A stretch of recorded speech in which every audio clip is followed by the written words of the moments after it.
Committee will come to order. We meet today to consider the Strategic Forces Mark for HR2810, the National Defense Authorization Act of fiscal year 2018. Before diving into the details of the mark, I'd like to take a moment to thank my friend and colleague, Jim Cooper. For the past 5 years, we've worked together in a truly bipartisan fashion to lead this subcommittee in the oversight of some of the military's most critical systems. We're tackling some of the key issues in the mark this year on incredibly important topics like reform of national security space enterprise. His vision and bipartisanship has been critical in getting us here today. I appreciate his wisdom and diligence and could not ask for a better partner and ranking member on tackling these tough issues. The only other thing I'd like to ask is if he'd say roll tide every once in a while, but I haven't been able to pull that out of him. But now to the details of the mark. Let's begin with national security space.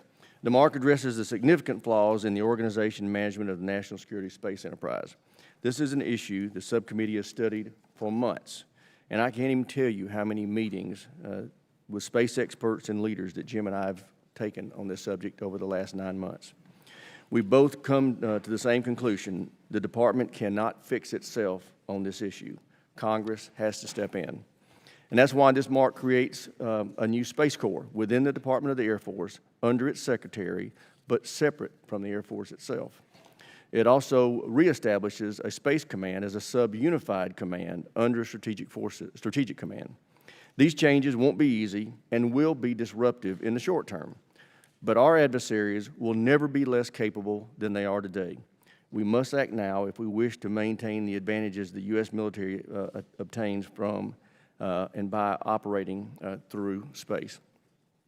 Now, I had no illusions from the beginning that the Air Force was going to embrace these reforms. But when I see arguments in the press that we are actually going to set back efforts to respond to adversaries in space threats, well, I'm outraged. My colleagues know me and they know Mr. Cooper. We are not easily provoked. But since we've rolled out our mark with these reforms to the National Security Space Enterprise, I have to say I've been shocked by the response from the Air Force leadership. Did they miss where the Chinese and the Russians have already reorganized space operations? The Chinese literally have a space force today, yet the Air Force would continue to force space to compete with F-35s, and we know who's going to win that competition. Yesterday, the Secretary of the Air Force stated, quote, "This will make it more complex, add more boxes to the organizational chart, cost more money. I don't need another chief of staff and another 6 deputy chiefs of staff," close quote. Well, the Secretary should tell me where in this proposal it says she needs to add 6 more deputy chiefs of staff. If she can't implement this proposal without creating 6 new deputy chiefs of staff, that's on her. Maybe we need a Space Corps Secretary instead of an Air Force Secretary leading space. I hear these comments, by the way, after the Secretary has taken credit for something the Air Force announced 3 months ago, this new A11, creating a new Deputy Chief of Staff for the Air Force and a new box on the org chart. The org chart that already has 6 boxes on it of people who can say no to space projects. The Pentagon always resists change. It resisted the creation of the Air Force itself. Great irony there.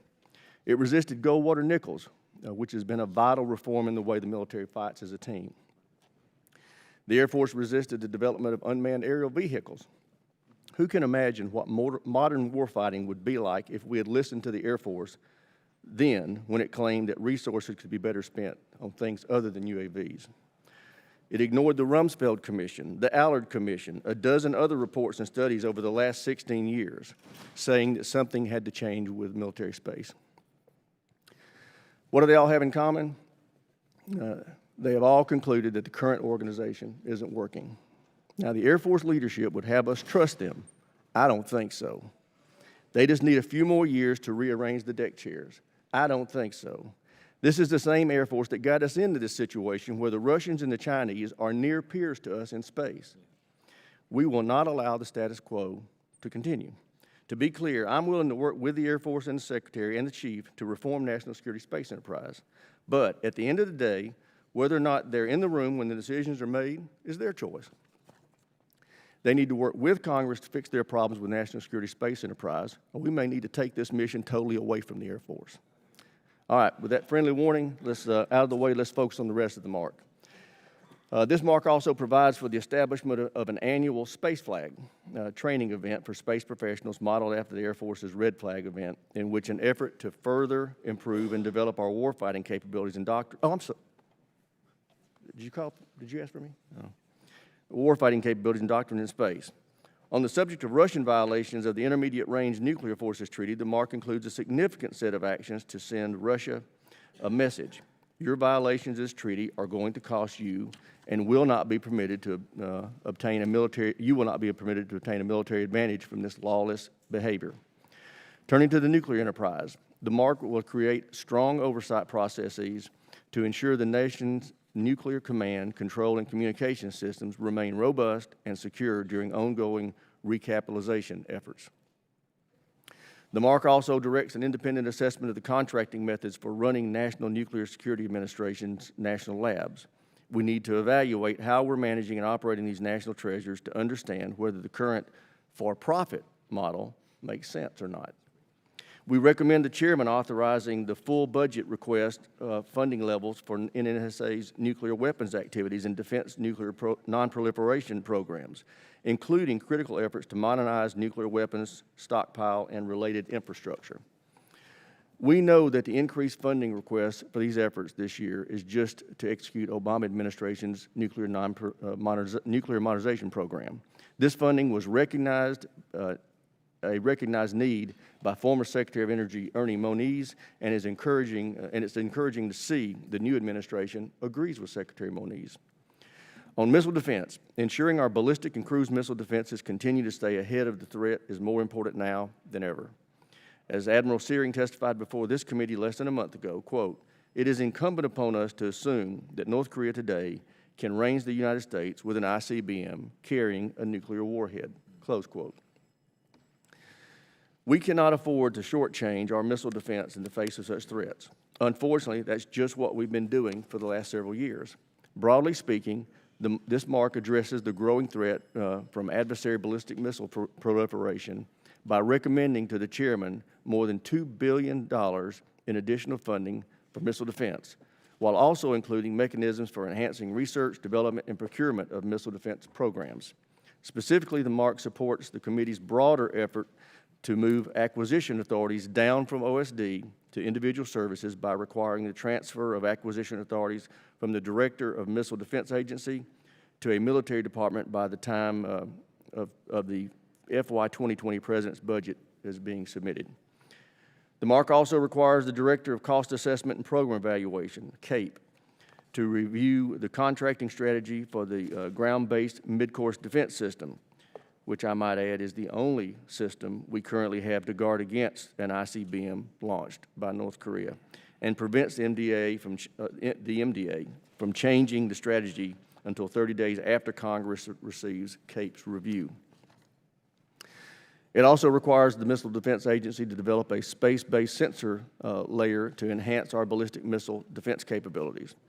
It continues the committee's commitment to ensuring Aegis Ashore sites in Romania and Poland, and that they are equipped with organic anti-war warfare capabilities by requiring such capabilities are deployed in Romania within 1 year and at Poland within 1 year after the site is declared operational.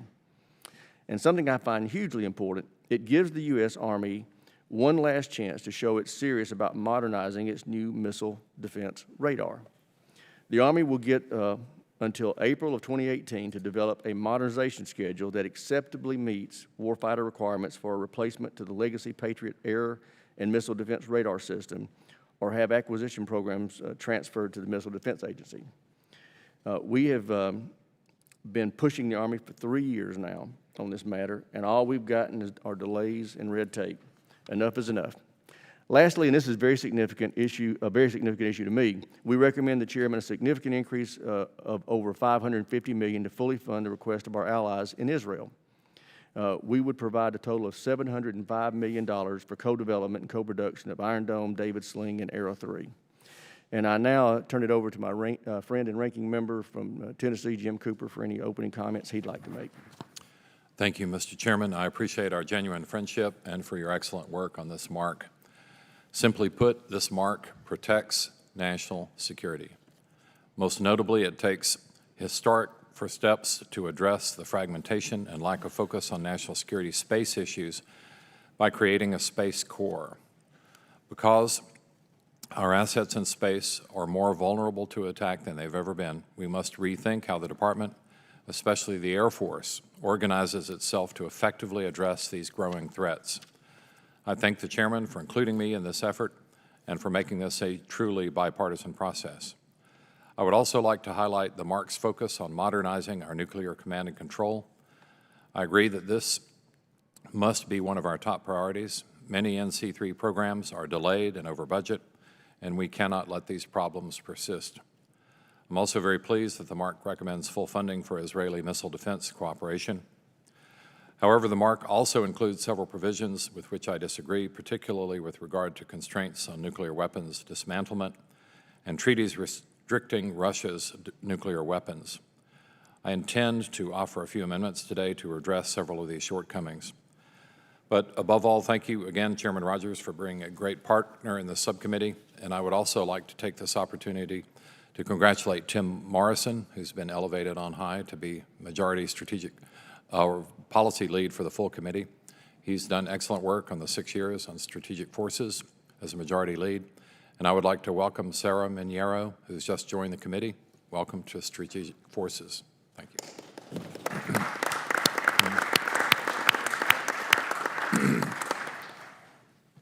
I agree. The staff has done a great job. We're really proud of them.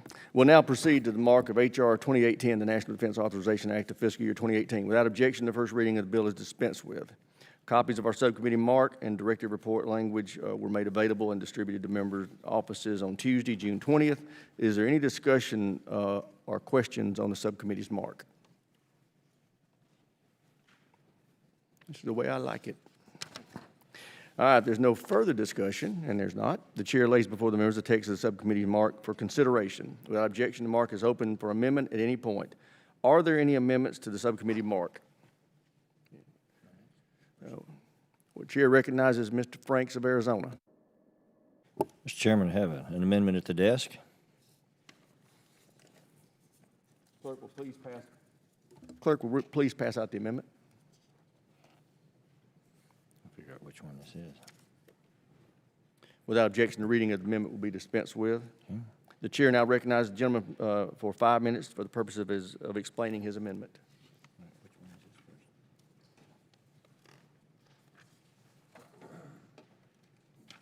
Yeah. Mr. Chairman, I have two amendments. I had to figure out which one they were passing out.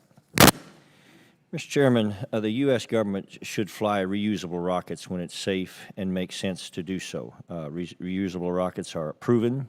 Blue Origin flew a reusable suborbital rocket, and SpaceX has flown reused orbital rockets.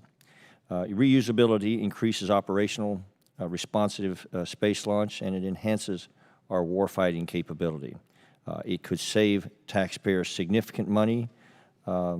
The space shuttle was reusable, and it was used for national security missions. Reusability is not inherently less safe, and other countries are moving toward that capability. And if there is a mission that needs an expendable launch vehicle, DoD should use expendable capabilities. But if the savings are to be achieved at reasonable risk, why not use reusable? And Mr. Chairman, I'm going to kind of just stop there if there are other questions on the amendment. I appreciate Mr. Norcross for his support on this amendment, his co-sponsoring the amendment, and grateful for the chairman's consideration. I thank the gentleman. Is there a discussion of the amendment? All right. There being none, if not, the question is on adoption of the amendment offered by Mr. Franks. So many in favor say aye. Aye. All opposed say no. The ayes have it. The amendment is adopted. Thank you, Mr. Chairman. Chair now recognizes Mr. Franks for his second amendment, 002. Mr. Chairman, Clerk I think will pass out the amendment.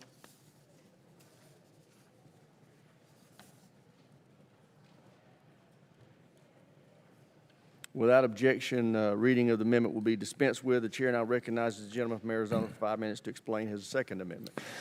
Well, thank you, Mr. Chairman. Mr. Chairman, the Missile Defense Agency, as you know, was created to provide the United States with the ability to rapidly develop and deploy missile defense capabilities outside the normal DoD acquisition rules. Unlike infantry rifles or the next generation tactical aircraft, the Missile Defense Agency must have the agility to rapidly respond to constantly evolving threats. Failing to do so has a much more severe cost than other acquisition programs. MDA and the Department produce and deliver, as required by the annual defense bills, on average over 30 reports to Congress on missile defense. And in total, the MDA has provided GAO with approximately 98,000 pages of total information to GAO to support the GAO FY16 mandate audit. And Mr. Chairman, I think this amendment is just designed to try to bring back the Missile Defense Agency in line with its original mission, and it is a simple reprieve to MDA, which I think and hope will help stop wasting their time and the taxpayers' money, and will allow them to focus on the extraordinarily important task of protecting the U.S. homeland, our allies, and our deployed forces from the most destructive weapons ever devised by human artifice. And I would urge my colleagues to ease this unnecessary bureaucratic burden and vote for this amendment, which would simply allow the MDA to make this needed report on a biannual basis instead of each year. Is there discussion of the gentleman's amendment?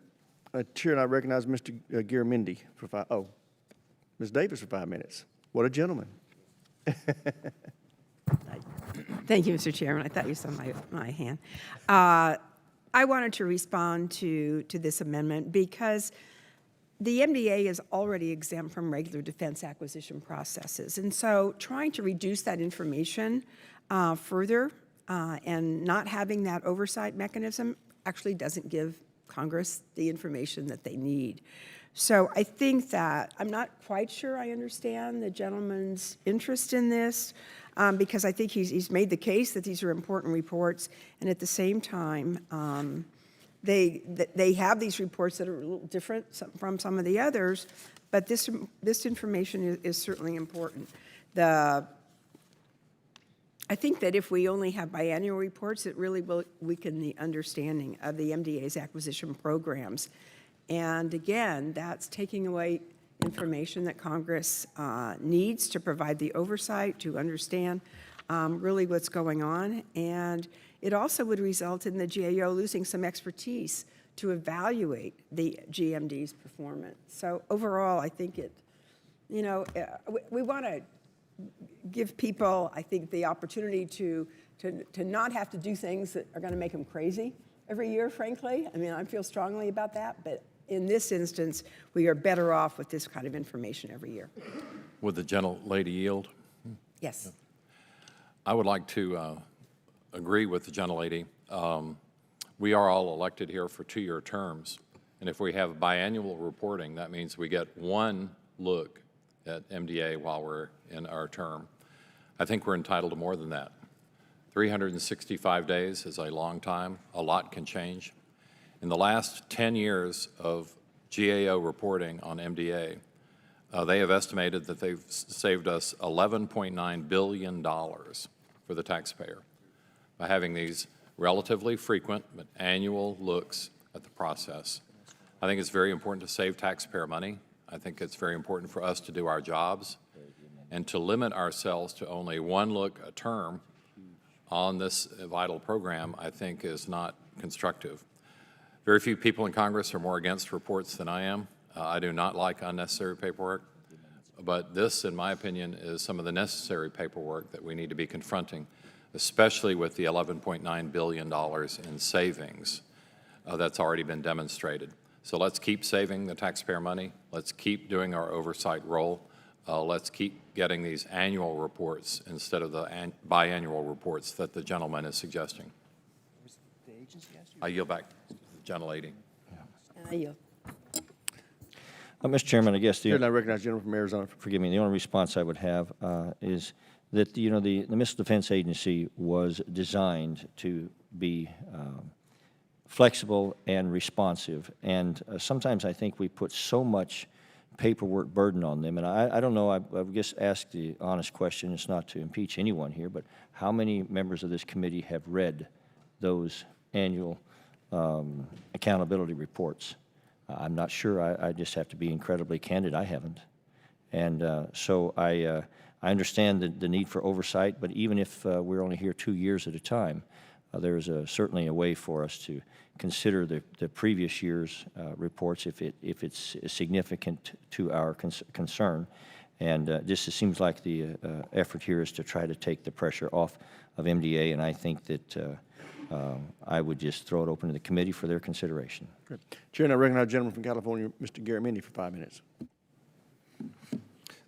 Mr. Chairman, I applaud your aggressive position on a variety of issues in your opening statements. Thank you very much for taking the leadership on a number of key issues. And certainly space is a key issue. This is a critical piece. The missile defense is a critical piece of it. I value the GAO reports. I've read at least the most recent ones and found them to be extremely helpful in my questioning. I know our staff values them. So I think I'm just going to pile on here together with my colleagues and say we really need these reports. And I understand where Mr. Frank is coming from on this, but these reports are very, very valuable to me, and I suspect certainly to our staff and to others who view this. So without going into more detail, I would object to this amendment. Thank the gentleman. Any further comment?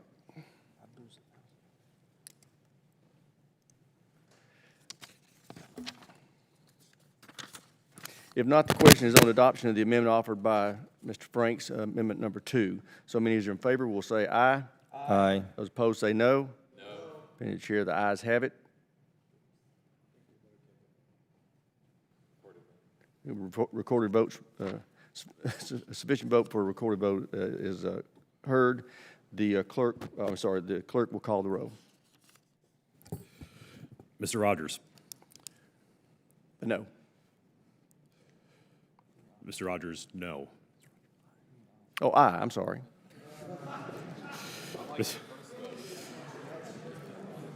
Mr. Cooper. I've been hanging with Cooper too much. Mr. Cooper, no. Mr. Franks. Aye. Mr. Franks, aye. Ms. Davis. Ms. Davis, no. Got us all confused. Mr. Lamborn. Aye. Mr. Lamborn, aye. Mr. Larson. Mr. Larson. Mr. Hunter. Aye. Mr. Hunter, aye. Mr. Garamendi. Mr. Garamendi, no. Mr. Brooks. Mr. Brooks. Mr. O'Rourke. Mr. O'Rourke, no. Mr. Bridenstine. Aye. Mr. Bridenstine, aye. Mr. Norcross. No. Mr. Norcross, no. Mr. Turner. Aye. Mr. Turner, aye. Ms. Hanabusa. Ms. Hanabusa, no. Mr. Kaufman. No. Mr. Kaufman, no. Mr. Khanna. No. Mr. Khanna, no. Mr. Byrne. Aye. Mr. Byrne, aye. Mr. Graves. Aye. Mr. Graves, aye. Mr. Larson. Mr. Larson. Mr. Brooks. Mr. Brooks.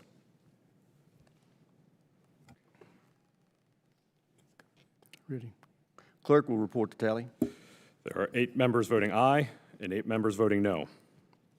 The amendment is not adopted. We.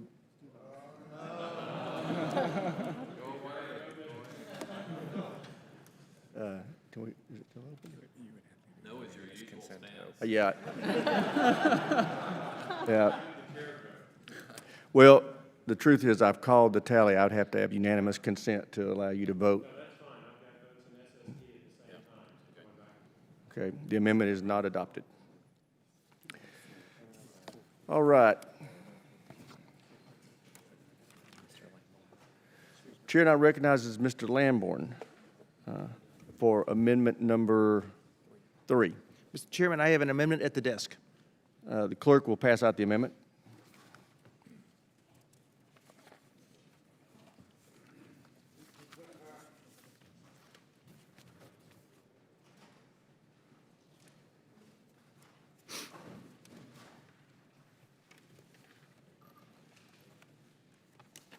Thanks.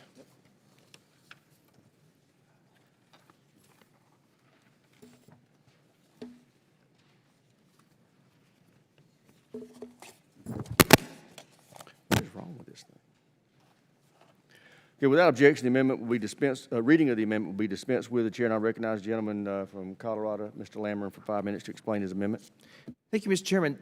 This amendment normalizes the operational test and evaluation process for the ballistic missile defense system by conforming the condition for proceeding beyond low-rate initial production so that it's in line with all other major defense acquisition programs. And why this is being done is, in the past, there was an amendment put into law saying that the Missile Defense Agency had to get approval from the Secretary before going beyond low-rate initial production. And maybe at the time it was justified with having problems and difficulties. We just had the best test, though, a few weeks ago. First time an ICBM was shot down.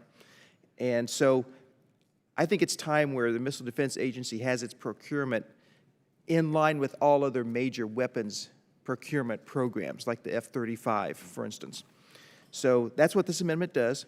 There will still be a need for evaluation from the Director of OT&E. Congress and the Secretary of Defense still have veto power. The difference is that we're taking away red tape and obstacles that prevent MDA from going forward when they need to. Missile defense is a fast-evolving field, and we don't want to bog it down in unnecessary red tape and bureaucracy. So that's what this amendment does. Mr. Chairman, I ask for everyone's support. All right, is there discussion on the amendment? Chair now recognizes the ranking member. I'm curious because the first few lines of the amendment as given to us says integration of Patriot missiles into integrated master test plan. Was the correct amendment distributed?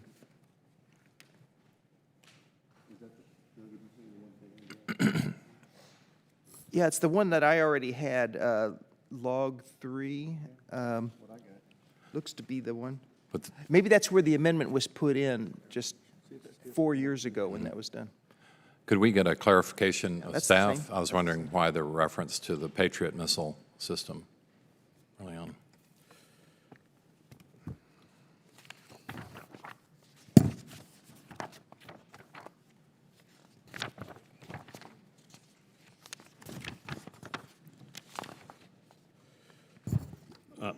Sir, it's the amendment is being added to a provision on enhancement of operational tests and evaluation of the ballistic missile system, which deals with, among other things, the Patriot missile system.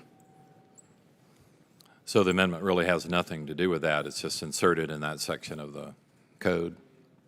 Sir, the amendment is amending that section of the mark. Okay. The main substance of the amendment, as I understand it, is to end the requirement that we've traditionally had. It's called fly before you buy, so that the taxpayer knows not only what they're getting, but ideally they're getting value for their money, i.e. a missile system that works. And as the gentleman noted, certainly early on in the program, there were doubts about reliability.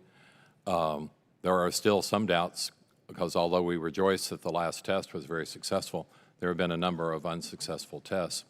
Right now, our missile fields have both CE-1 and CE-2 missiles, and the CE-1s are not nearly as reliable as the CE-2, so we want to work toward a greater reliability.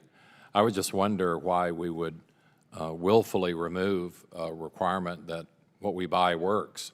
I think the average taxpayer wants what the government to buy to work, and this would just, by rejecting this amendment, we would keep that sensible requirement, that common sense requirement on the books. Fly before you buy. Don't buy stuff that's broken.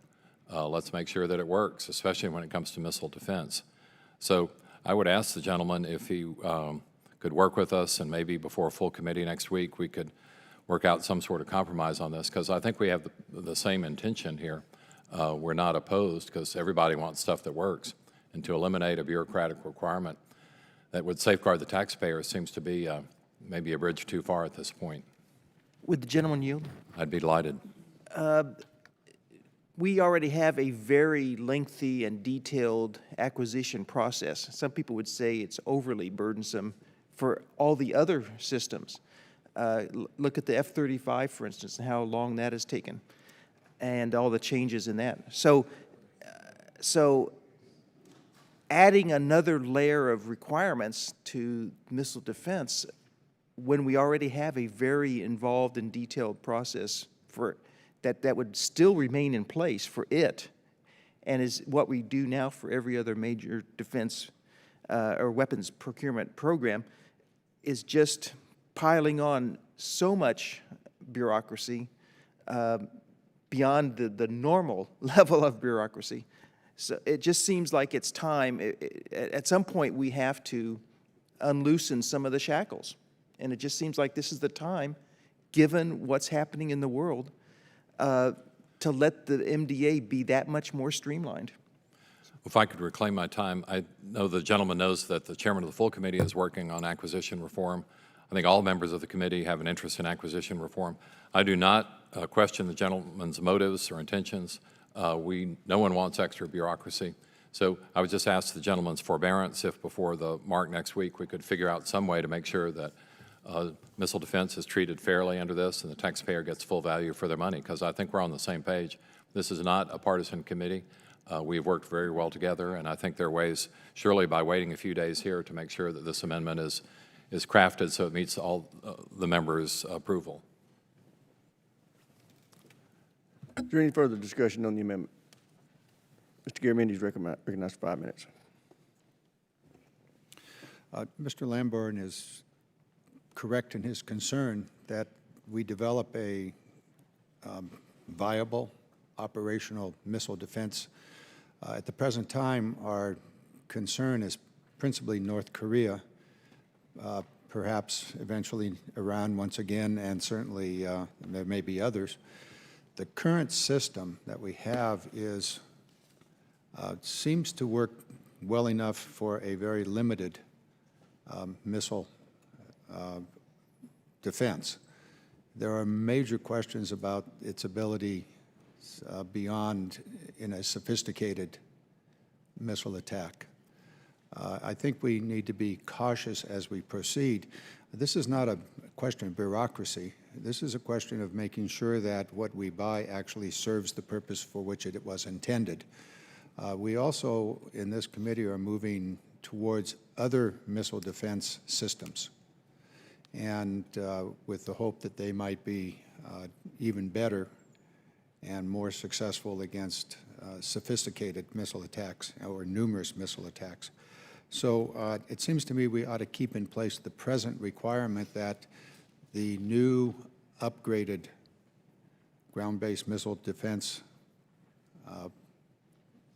facilities and missiles actually work. And so that's the fly before you buy requirement. I think the ranking member is correct in saying we all want to make this work, but we don't want to be buying something that doesn't serve the intended purpose. And so I think we would probably be well served to delve into this in more detail. Mr. Lamborn is correct in wanting to advance more quickly towards the goal, but I think the way in which this amendment is drafted may lead to the purchase of missile defense systems that don't achieve the intended purpose. So I'd like to really echo what the ranking member has said, and that is, let's see if we can find a way of drafting this to achieve the goal of more rapidly developing a missile defense, ground-based missile defense that actually will achieve its purpose. Would the gentleman yield? Based on what the last two speakers have said, I would be very happy to work with you on this. So, Mr. Chairman, I'll withdraw this amendment, and we'll work together. If we can't arrive at any kind of agreement, I reserve the option to introduce this in full committee. But hopefully we'll have some kind of agreement before that point in time. Excellent. Gentleman withdraws.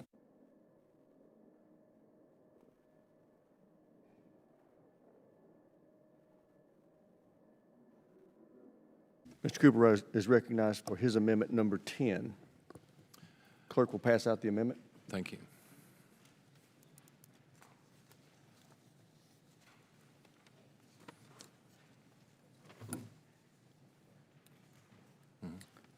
Without objection, the reading of the amendment will be dispensed with. The chair now recognizes the ranking member for 5 minutes to explain his amendment. This amendment has to do with nuclear weapons dismantlement. More accurate term might be recycling. The gentleman from Arizona earlier mentioned the importance of reusable missiles and the possible cost savings there. Under various treaty agreements, we have agreed to dismantle or recycle many of our old and defunct nuclear weapons. They are no longer usable on the battlefield. They need to be dismantled. Parts of them can be reused and for very important military purposes. So it's important that we keep this process going. It boils down actually to a workforce planning issue, and in a certain part of the panhandle of Texas, represented by the chairman of the full committee, because he represents the Pantex plant. It's very important that we have highly skilled nuclear technicians who are not only able to recycle or dismantle these old and defunct nuclear weapons, but also people who gain skills in doing so to be able to do the life extension programs that we have for our other nuclear weapons. So these are some of the most skilled technicians in the world. We need to develop this pipeline, and by stopping or interrupting the work that has been planned over many years, we risk hurting the workforce on which we depend for the vital life extension programs and for recycling some of these very valuable parts of the old and defunct nuclear weapons. So to me, the politics of this, it sounds like you're being weak on defense if you're for dismantling nuclear weapons. I'm not for global zero, never have been. I don't think anybody on the committee is. That's a straw man, a paper tiger. What we are for is a highly skilled nuclear weapons workforce, and it's very difficult to recruit and to retain these remarkable people. They happen, many of them, if not most all of them, to work in that certain panhandle of Texas. I think it's very important that we allow the dismantlement work to proceed on schedule, give them the budget that they need so that we can train and equip these extraordinarily valuable people. So it's a very simple amendment. It's just one sentence here, and I think that we can aid national defense by allowing the dismantlement, the recycling work to proceed on schedule. I have no other comments at this time, Mr. Chairman. I yield. Is there a further discussion on the gentleman's amendment? Chair will recognize himself for 5 minutes. I thank my friend and colleague, the ranking member, for his bipartisan work on the NDAA this year. We agree on so many things, including the need for a strong nuclear triad. But even friends disagree, and I respectfully oppose this amendment. This amendment strikes the part of the Strategic Forces Subcommittee mark which reinforces the statutory cap we placed on dismantlement funding last year. This cap was put in place to prevent the Obama administration from pursuing its misguided effort to accelerate our nuclear weapons dismantlement by 20%. I understand that the Trump administration is not proposing this acceleration and is headed back to the normal measured dismantlement rate. Despite this, I disagree with the idea that this new provision in the mark is unnecessary or busy work. Instead, it's an important reinforcement of a decision we made last year. We discussed how it is our job to set priorities up here. We did that in last year's NDAA on dismantlements. Now we should reinforce this prioritization over the next 5 years and ensure the administration pays attention to our decision throughout that time frame. Nuclear modernization efforts such as life extension programs and deferred infrastructure maintenance are obviously the higher priority here, not dismantlements. I urge my colleagues to vote no on this amendment. Is there any further discussion? Okay.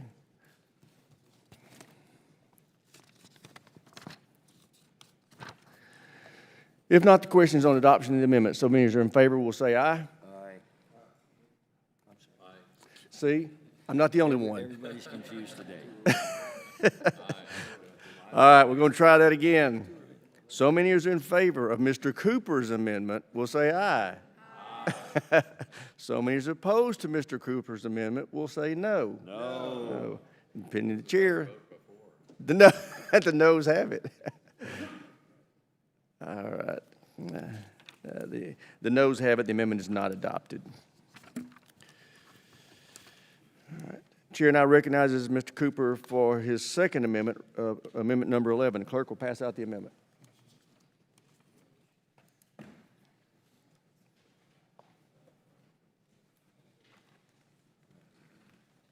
Sorry, Mr. Chairman. That's okay. I was in thought the first time and did it too. Very poor defense of our amendment here on the audit thing. It takes 27 people. That just expanded a little bit. You're I should have completely done that. right.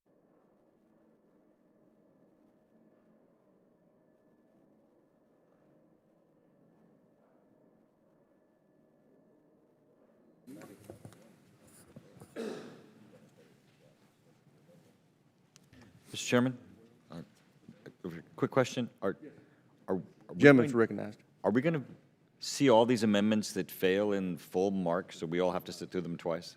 The answer is no. Excellent, excellent. Thank you. We had this discussion at our pre-mark meeting yesterday. Mr. Cooper and I are in full agreement that we need to dispose of things that are in this committee's jurisdiction in our committee's mark. So unless somebody who's off our subcommittee brings it, it should not come back up. All right, so without objection, the reading of the amendment is dispensed with. The chair now recognizes Mr. Cooper for 5 minutes to explain amendment number 11. Thank you, Mr. Chairman. This is the most important of my amendments by far. This has to do with how we react, how we punish the Russians for their violation of the INF Treaty. Now, it seems to me to be illogical and nonsensical to punish them by limiting the New START Treaty renewal. You know, remember the violation is with the INF Treaty, and that primarily has to do with the security of Europe. So to punish Russia by not allowing us to consider extension of the New START Treaty, which protects America, needlessly involves the safety of our nation. Plus, it's like completely illogical.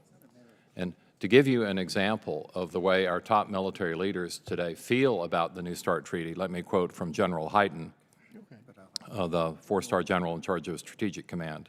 We only have one more. Before the HASC this March in 2017, he said, quote, "I've stated for the record in the past, and I'll state again, that I'm a big supporter of the New START agreement. I believe that especially when it comes to nuclear weapons and nuclear capabilities, that bilateral, verifiable arms control agreements are essential to our ability to provide an effective deterrent. If you remove that effective deterrent structure, which is the New START Treaty, it makes it very difficult for us to know what the levels of risk would be in an arms race.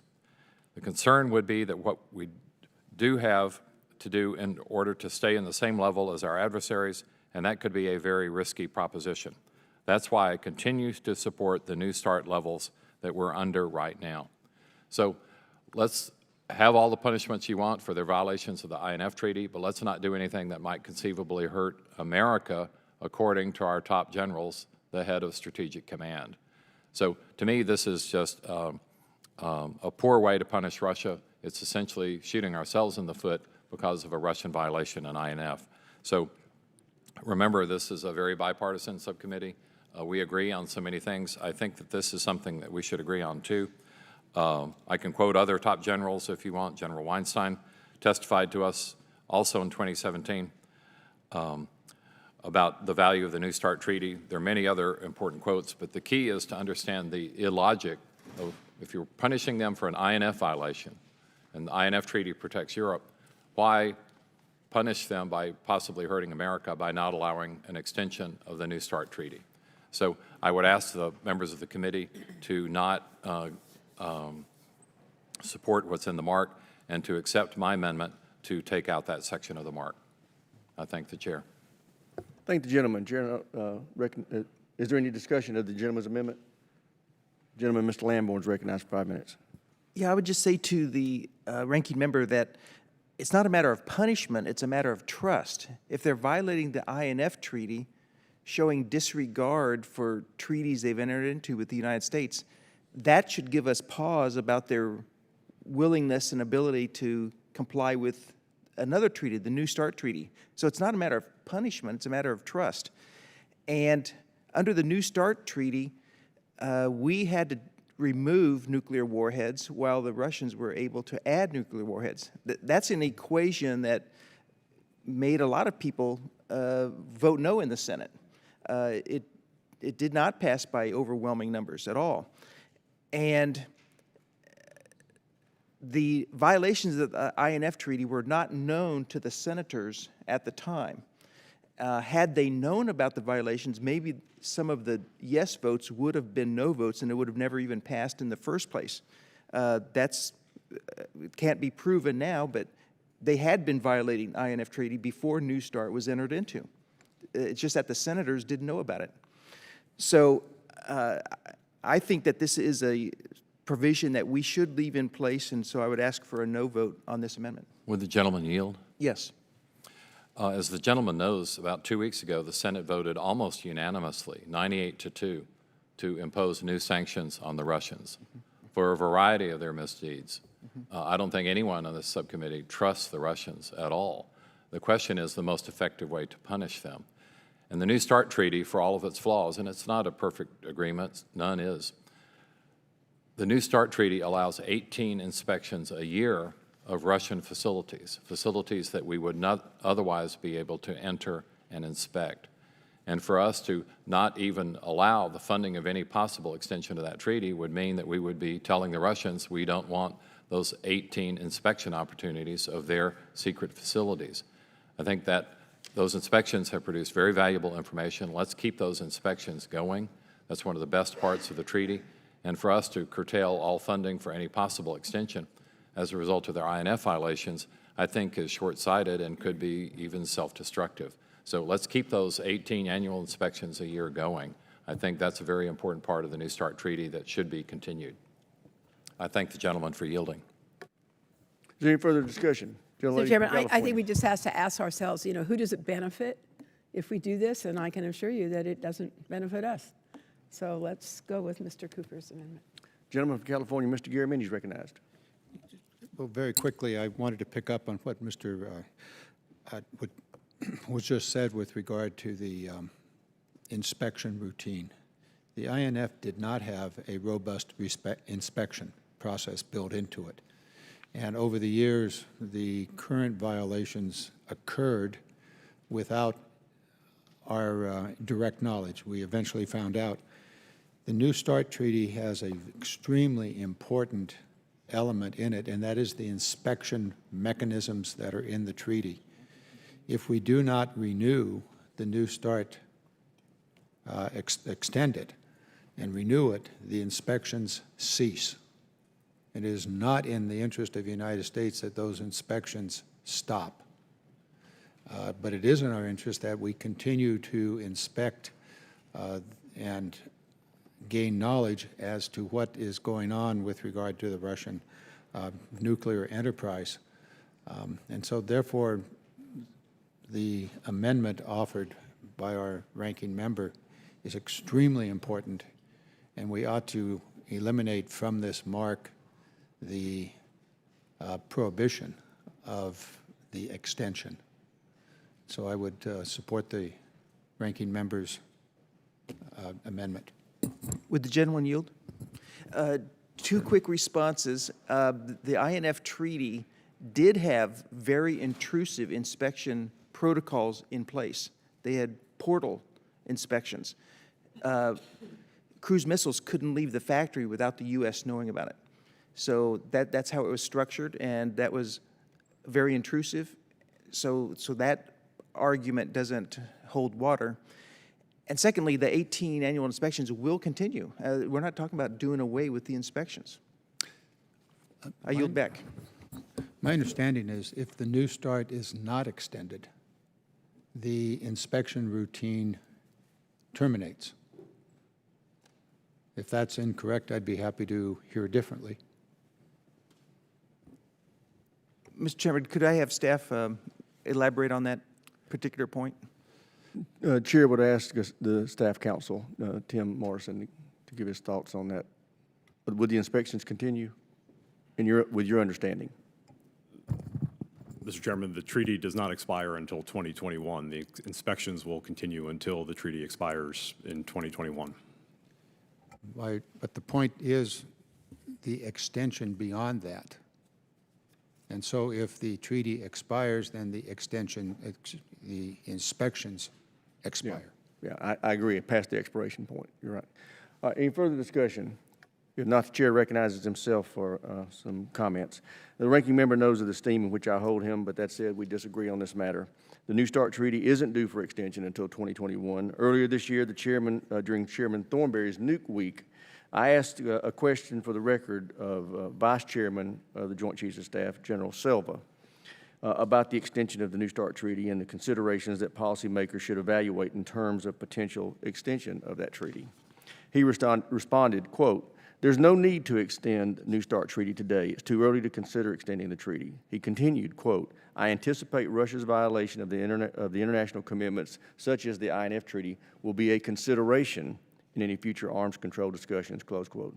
This amendment does not undermine the New START Treaty, which doesn't expire till 2021. It does, however, tell the Russians that they will be made to pay a price for the violation of the INF Treaty. And let's be clear about the New START Treaty. Since it entered into force, the U.S. has removed 389 warheads from deployed delivery vehicles. The Russians, well, despite being below the treaty limit prior to its entry into force, they've increased their deployments by well over 200 warheads over the last 6 years, and they're now well above the treaty limits. Regrettably, I must oppose the ranking member's amendment. Any further discussion? If not, the questions on adoption of the amendment, so many as are in favor of Mr. Cooper's amendment, number 11, will say aye. Aye. Those opposed will say no. No. No. Opinion chair, the noes have it. And the amendment is not adopted. Chair now recognizes Mr. Garamendi for his amendment number 15. Clerk will pass out the amendment.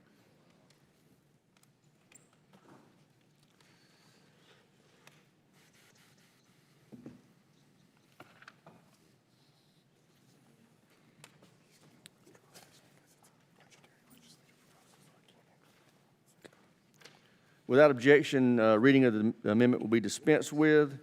The chair now recognizes the gentleman from California, Mr. Garamendi, for 5 minutes to explain his amendment. Mr. Chairman, thank you for the opportunity to bring this amendment before the committee. This amendment is very simple and I believe very, very important. The 3+2 strategy dealing with the life extension programs of our nuclear warheads anticipates that there would be a new nuclear warhead developed called the interoperable warhead. We've had numerous hearings, many of them classified, some open, in which this warhead and its project and the program has been discussed. My take on all of that information is that this interoperable warhead doesn't work, isn't necessary, is expensive in and of itself, and not desired by the Navy as well as other services. It's time, in my view, to simply push this aside, not proceed with the interoperable warhead, but rather with the life extension program of the existing weapons that are deployed on the intercontinental ballistic missiles, ground missiles, as well as on the submarine-launched missiles. So this amendment would simply terminate the interoperable warhead program. In addition to the warhead itself, there is the necessary infrastructure to produce the elements going into that warhead. This is both in the highly enriched uranium as well as in the plutonium. Extremely expensive, in the range of several $billion in infrastructure development for those elements of the warhead. There's also a question of, if ever developed, will it work? It's basically a new warhead, and the intricacies of it, while we would hope our technicians and engineers are capable, we really don't know. And therefore, there will be arguments that we ought to test it. As we know that there are no more testing of warheads by us or by Russia. Therefore, I think we are marching down a path that we ought not pursue. Now, I know that this will be opposed. I know that this will not pass, but I want to draw the attention of the committee to this issue. It is important in many respects, certainly in terms of the amount of money that would be required to pursue it, both in the development and in the future production of the necessary elements that go into this warhead. I am going to really terminate my discussion in a few moments, but I want the committee to seriously consider that this is not the path that we want to pursue, but we ought to pursue the continuing life extension programs on the existing weapons that we have that are presently deployed and will need to be extended, their life and their safety extended. With that, I'm going to withdraw. There is language in the en blanc that will push this issue forward. That language calls for some additional reports. I will note that our ranking member of the full committee is also requesting additional information on this subject. So I want to thank the chair and the ranking member for the language that will be in the en blanc that will provide us with additional information. But I propose this amendment to draw the attention of the committee to this entire issue. Would the gentleman yield? Yes, I will yield.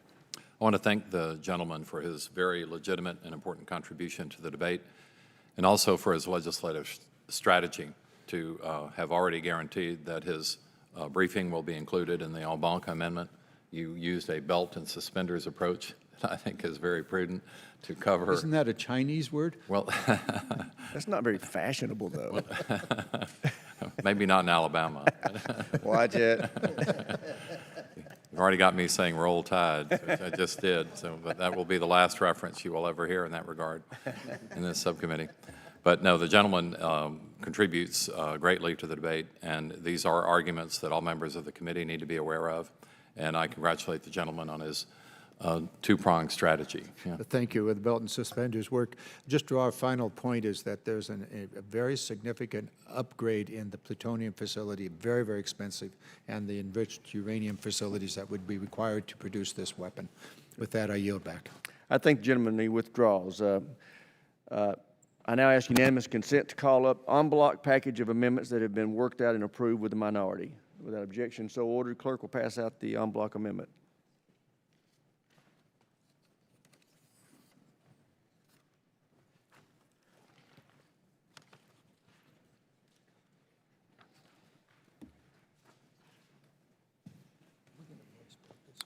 Without objection, the amendments are considered as read. The en bloc package is comprised of the following. Amendment number 41 by Mr. Lamborn concerning a report by MDA on competitive acquisition strategy for the hypersonic sensor program. Amendment number 7R1 by myself regarding some technical changes to log number 65407. Amendment number 8 by Mr. Lamborn regarding a report on SA and BMC2. And amendment number 9 by Mr. Cooper, which would add a sense of Congress to the provision on NNSA M&O contract extensions. Amendment number 12R1, also by Mr. Cooper, that would amend language of log 65608 to say conventional instead of dual capable. Amendment number 13R1 by Mr. Garamendi, which would require a briefing on the 3+2 strategy and the IWA 1 warhead. IW1 warhead, and amendment number 14R1, also by Mr. Garamendi, that would require a report on the GBSD and Minuteman III systems. Is there further discussion on the en bloc package? Seeing none, so many as are in favor of adoption of the en bloc package will say aye. Aye. Those opposed say no. The ayes have it, and the amendment is adopted.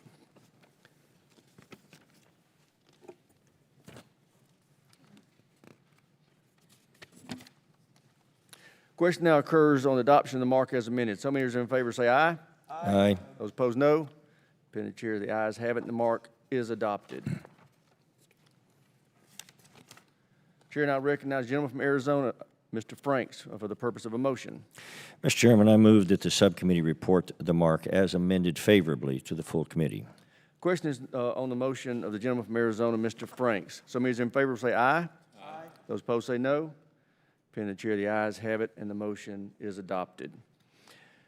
And without objection, motion to reconsider laid upon the table. Without objection, members have 5 legislative days within which to submit statements into the record so ordered. Also ask unanimous consent that staff be authorized to make necessary conforming technical and clerical changes and to remove from the mark as amended provisions that would cause the mark to refer to other committees or would result in additional direct spending or would result in an earmark. Without objection so ordered, there being no further legislative business before the committee, this meeting is adjourned.